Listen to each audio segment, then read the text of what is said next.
15 sako na palay. Magkano ba yung ating ibabayad doon guys sa nagbibinta sa atin?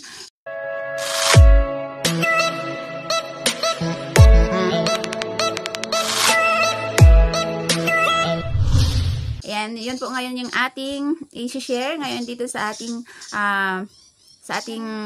update. Bali, meron po tayong mga kakilala guys na minsan nakukulangan sila ng budget. Tapos, nakapagtanim na sila ng palay pero kulang po yung kanilang budget pambili ng fertilizer. Kaya naman, meron po sa ating mga kakilala na lumalapit minsan, lalo na kung para pampataba talaga yung pinaka-importante na kailangan sa palay. So, ngayon, gumastos po tayo guys, 15 sako na palay. Kung magkano ba yon ang ating babayaran. Bali, yung 15 sako guys, mag-aantay pa tayo ng 3 months. Pero, yung iba, maabot po siya ng 4 months. Yung sa atin, 3 months lang, pero, ano lang siya, yung 3 months lang siya, pero mag-harvest na. So, yun ngayon guys, yung ating i-share kung magkano yung ating ibabayad doon sa 15 kasako na palay. Dahil mag-aantay pa tayo ng matagal guys, hindi ganon kalaki yung halaga na ating mababayaran. Meron tayong kakilala na nag-ano sa atin, hindi naman yun, ewan ko kung anong tawag doon. Sa Bisaya kasi is butang. Butang yung tawag doon. Bawat sako ay depende rin po kung magkano yung pabutang nung may-ari ng palayan. So sa akin, bali siya naman yung nag-alok sa akin na ganito yung halaga.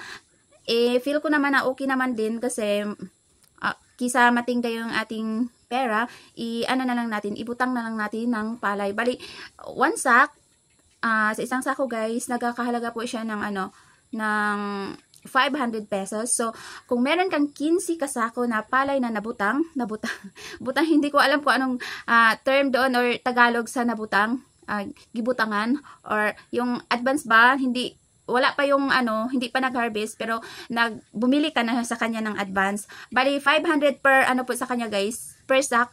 Kaya naman, yung ating 15 sako na palay, ang ating babayaran lang is 750, ang ating babayaran is 7,500.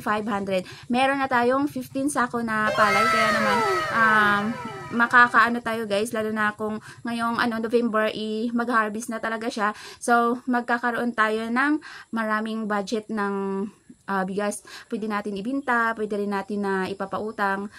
Mas tutubo tayo pag papautang, pero bibinta natin ng cash.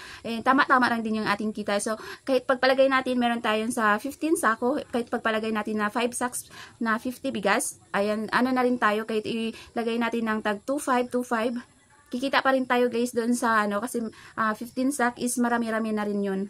Ganyan po dito sa amin, lalo na kung wala kang budget. Kaya, sa walang pang finance ng kanilang palayan, meron naman ibang way para makapagpapataba ng palay. Bali, antay lang tayo ng matagal nga, 3 months.